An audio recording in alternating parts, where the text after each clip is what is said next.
আজ মহালয়া। সকলকে জানাই মহালয়ার অনেক শুভেচ্ছা। সকাল সকাল ঘুম থেকে ওঠা কোনো মতেই আর হচ্ছে না, আজকেও যথারীতি হয়নি। মহালয়ার দিনটাও লেট করে উঠতে হলো। তো উঠেই এক কাপ চা করে বসে গেছিলাম পেন্ডিং কাজ নিয়ে, অনেকটা কাজ পড়েছিল আর সেটা সেরেই চলে এসেছি রান্না করতে। এই চিংড়ি মাছগুলো অনেক দিন ধরেই ফ্রিজে ছিল, এগুলো সেই যেদিন মন্দারমণি থেকে ফিরেছিলাম এগুলো ফেরার পথে বোন কিনে দিয়েছিল। আমাদের এখানকার বাজারেও বাগদা চিংড়ি পাওয়া যায়, তবে এত বড় বড় পাওয়া যায় না। এগুলো ওই মোহনা এরিয়াতেই বেশি পাওয়া যায়, আর দীঘা গিয়ে কিন্তু অনেকবার খেয়েছি। তো চলুন, মাছটা কাটা হয়ে গেছে, এদিকে শাক কুটে নিয়েছি বেশ কিছুটা। এবার দুপাশে দুটো রান্না বসিয়ে দেবো, ঝটপট হয়ে যাবে। আজকে একটু তাড়াহুড়ো করে রান্না করার চেষ্টা করছি, কারণ আজকে না একটু বেরোনোর আছে।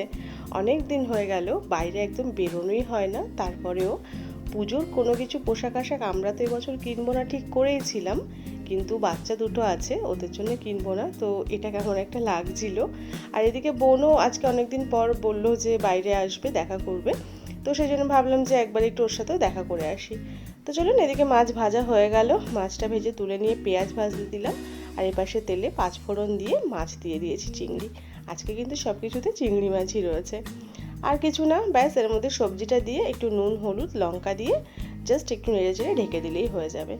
আর এপাশে মাছের মধ্যে মশলাটা দিয়ে দিলাম, আদা রসুন জিরে ধনে লঙ্কা ভালো করে বেটে নিয়েছিলাম। আর তার মধ্যে দিয়ে দেবো নারকেলের দুধ। এটা কিন্তু রেডিমেড দোকানে যে পাওয়া যায় মিল্ক পাউডার, সেটা নারকেলের দুধ দিয়ে আমার রান্না করা হয়নি, কারণ নারকেল সত্যি বাজারে পাইনি। আর এদিকে শাকটাও একদম মজে এসছে, একটু ফুটলেই নামিয়ে দেবো। চিংড়ি মাছের ঝোলটাও ফুটে গেছে, এর মধ্যে মাছটা দিয়ে একটু ফুটিয়ে তারপর এর মধ্যে একটু গরম মশলা দিলেই কিন্তু রেডি হয়ে যাবে। ছোটোবেলায় মহালয়া নিয়ে খুব উত্তেজনা থাকতো। পাড়ায় দেখতাম সন্ধ্যাবেলায় ঢাক ঢোল নিয়ে কলা কাটতে আসতো। এটাকে কিন্তু কলা কাটা অমাবস্যা বলা হয়। তো ভীষণ একটা আনন্দ হতো। ভোরবেলায় বীরেন্দ্র কৃষ্ণ ভদ্রের চণ্ডীপাঠ শোনা, সকালবেলায় মহিষাসুর মর্দিনী অনুষ্ঠান দেখা টিভিতে, সব কিছু নিয়ে কিন্তু জমাটি অনুষ্ঠান ছিল। এই যে দেখুন, কথা বলতে বলতে হয়ে গেল আমার চিংড়ি মাছের মালাইকারি, সাথে পুঁই শাকের ঘন্ট। এবার এখান থেকে না কিছুটা মাছ আমি বোনের জন্য নিয়ে যাব।